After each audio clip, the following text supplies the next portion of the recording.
میدونی چی؟ مردها هم همیشه با قوت نیستند. آنها هم دل و احساس دارند. آنها هم گاهی از با قوت بودن، از مقابل دردها ایستاد بودن، از در اوج غمها لبخند زدن خسته می شوند. آنها نه همه وقت می توانند که یک تکیهگاه و یک آغوش امنیت باشند. آنها هم گاهی آغوش می خواهند، آرامش می خواهند، نوازش می خواهند.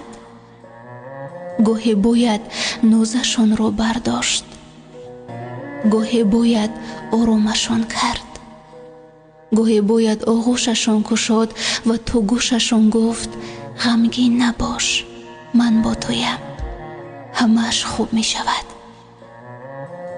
مردها هم گریه می کنند، آنها هم خسته می شوند، دلگیر می شوند، ولی از اینکه نشانه می دهند بی دل و بی احساس نیستند.